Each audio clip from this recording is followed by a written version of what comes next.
और आपको सीधा लिए चल रहे हैं, मुख्यमंत्री मोहन यादव एक प्रेस कॉन्फ्रेंस को संबोधित कर रहे हैं। इस अभियान में किया जाएगा। संपूर्ण प्रदेश में 28 स्थानों पर ये तो चल रहा है, ये चलता है।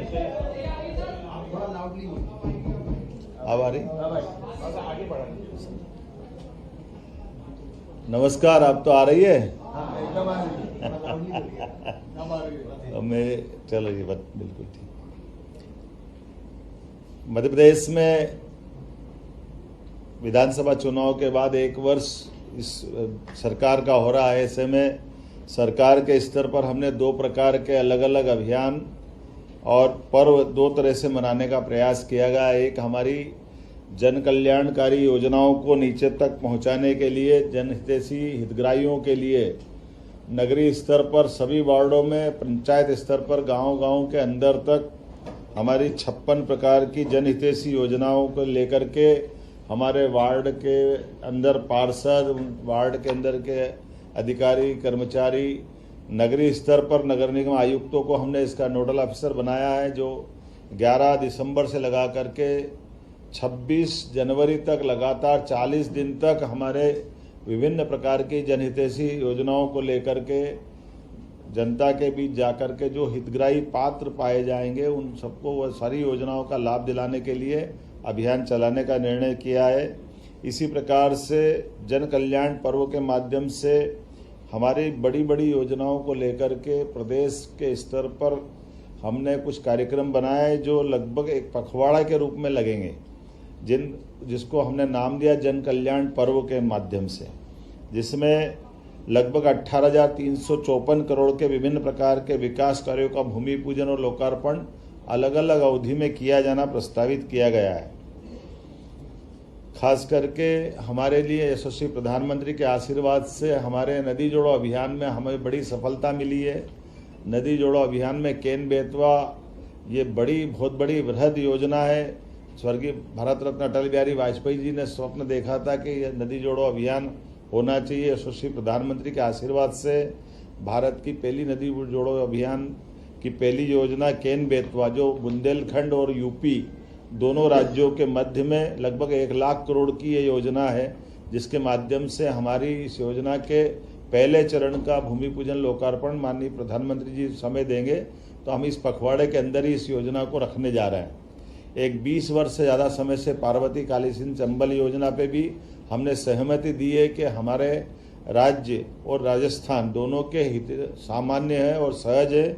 ऐसे में पुराने काल में लंबे समय तक इस योजना को, चूँकि राजनीतिक क्षेत्र में कठिनाई ये रहती कि विपरीत राजनीति के जब राजनेता सरकार बनाते हैं तो कमोबेश इसकी कीमत हमको चुकाना पड़ी है, लेकिन अब भाग्य से राजस्थान और मध्य प्रदेश दोनों की एक ही दल की राजनीति के कार्यकर्ता होने के नाते से यशस्वी प्रधानमंत्री के इस आग्रह से हमने भी कहा कि पार्वती काली सिंध चंबल तीनों का जल आगे जाकर जमुना और जमुना से गंगा में जाता है, अर्थात गंगा बेसिन की नदियां हैं। तो हमारे लिए ये बड़ी योजना पे काम करने का हमने निर्णय किया है।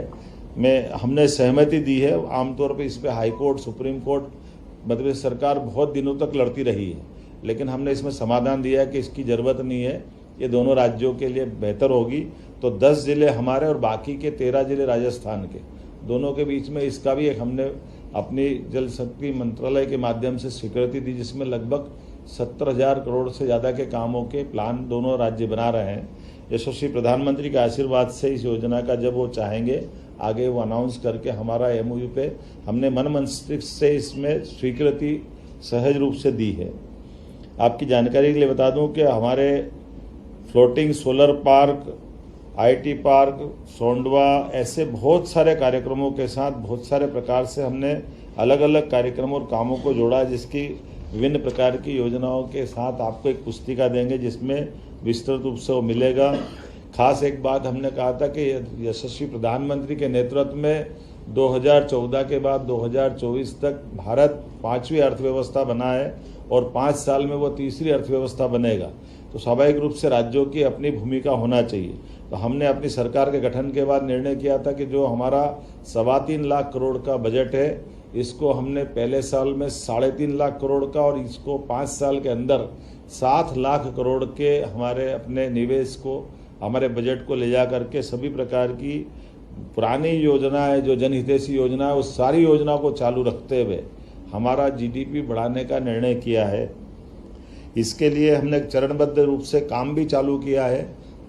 खास करके संभाग केंद्र की रीजनल इंडस्ट्री कॉन्क्लेव हमने जो करना प्रबंध शुरू किया था, तो 6 हमारी रीजनल कॉन्क्लेव हुई है, जिसके माध्यम से हमारा लगभग 2.25 लाख करोड़ के निवेश के प्रस्ताव अभी तक हमारे पास प्राप्त हुए हैं। और इसी के साथ साथ हमारी 6 इंडस्ट्री कॉन्क्लेव उज्जैन, जबलपुर, ग्वालियर, सागर, रीवा और नर्मदापुरम में पिछली 7 दिसंबर तक हुई है। अगला जनवरी में हम अपनी 16 जनवरी को शहडोल संभाग की कॉन्क्लेव करेंगे। इसके तुरंत बाद फरवरी में हमारी ग्लोबल इंडस्ट्री कॉन्क्लेव होगी, जिसके भरोसे से हम विश्व की भी बाकी सारी निवेशक कंपनियों को आमंत्रित करते हुए हमारी सभी प्रकार की व्यवस्था में सहयोग के लिए औद्योगिकरण के इस माहौल में हम अपने प्रदेश वालों को, देश वालों को और विश्व की किसी भी वित्तीय व्यवस्थाओं से सक्षम एजेंसियों को हमारी सभी प्रकार की औद्योगिक निवेश की व्यवस्थाओं से जोड़ना चाहेंगे। मध्य प्रदेश का सौभाग्य है कि मध्य प्रदेश में पर्याप्त जल राशि है, पर्याप्त लैंड बैंक है।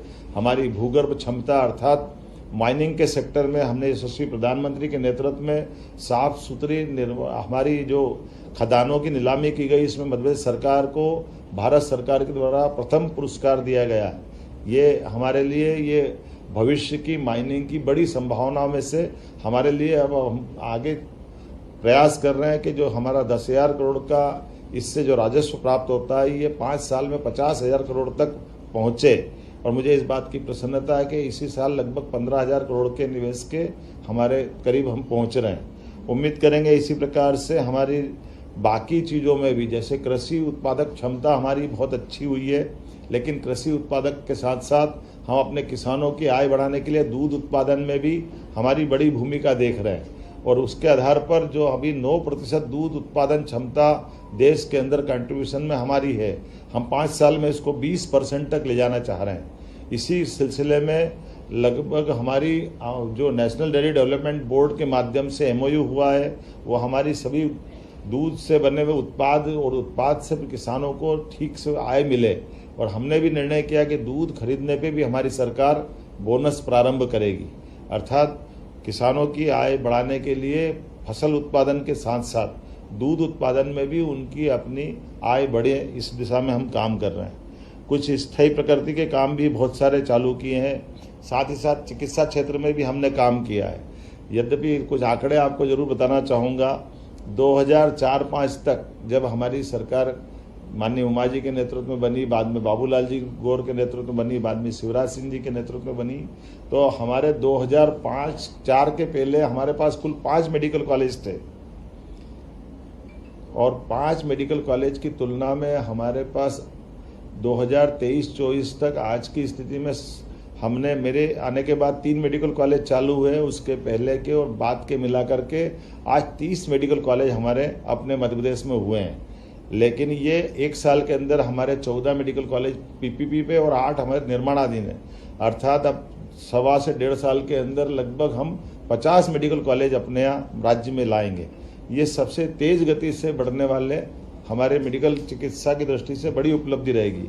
इसी प्रकार से 5 आयुर्वेदिक मेडिकल कॉलेज इसी साल हमने खोलने का निर्णय किया है।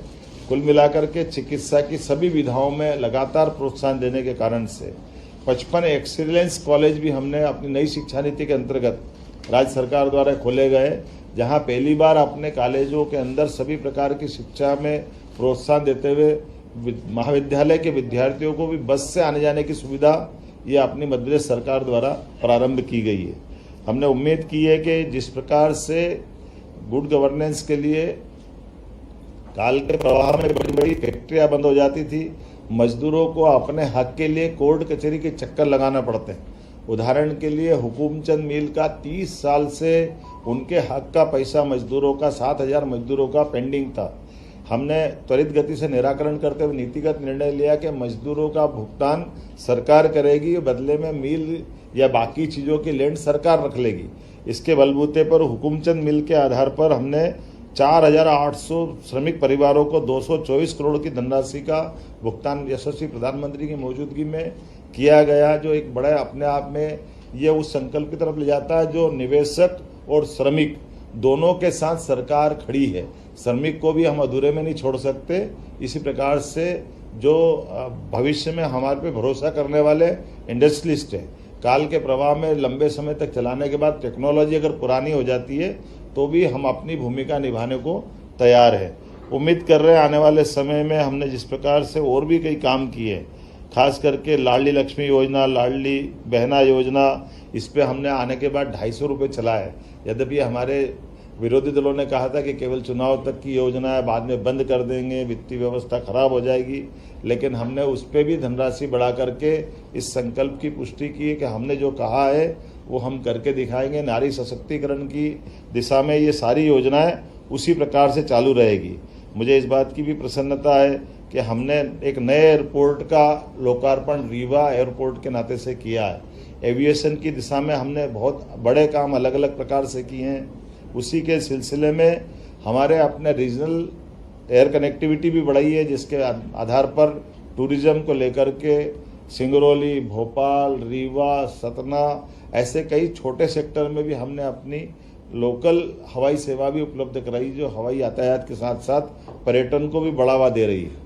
हमने प्रयास किया है कि हमारे एयर एम्बुलेंस की सुविधा के माध्यम से आयुष्मान योजना के आधार पर बीमार या डॉक्टर और कलेक्टर की दोनों की सलाह पर उसको और उन्नत हॉस्पिटल तक पहुंचाना होगा, तो एयर लिफ्ट के माध्यम से हम उसकी जान बचाने में और उसके आयुष्मान कार्ड के आधार पर ही एयर एम्बुलेंस की सुविधा दे रहे हैं और बड़े पैमाने पर इसका हमको अच्छा रिस्पांस मिला है।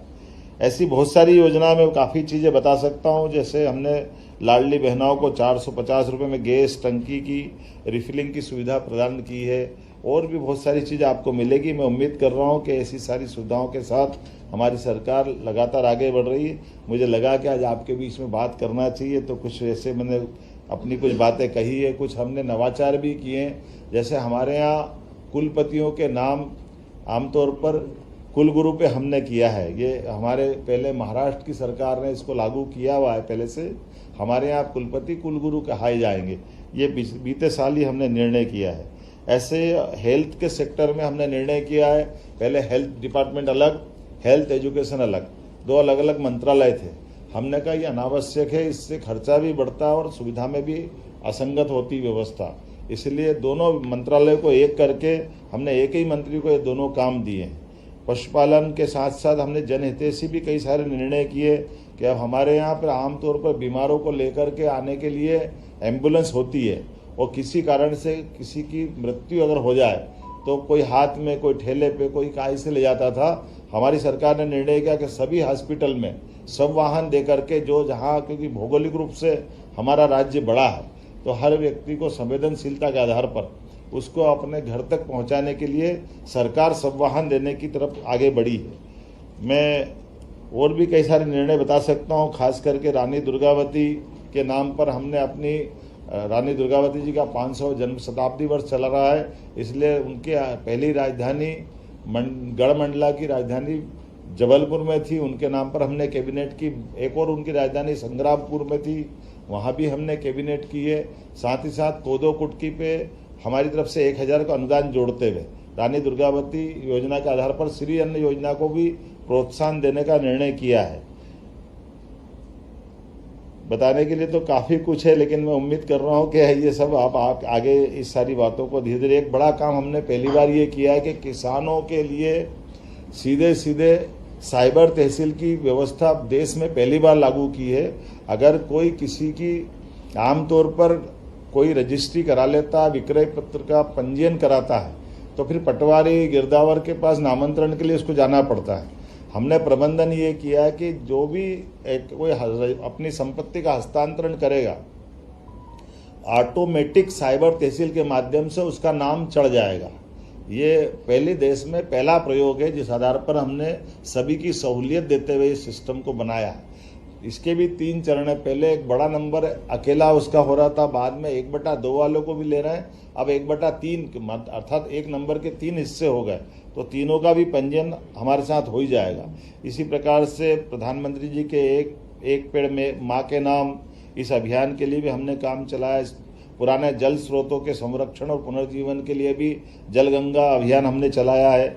और ऐसे ही साथ साथ हमारे यहाँ पर आमतौर पर आज़ादी के पहले जो पुलिस बैंड थे, जिसके आधार पर हमारी अपनी 15 अगस्त और 26 जनवरी की सभी परेड अच्छी गरिमा के साथ होती थी, काल के प्रभाव में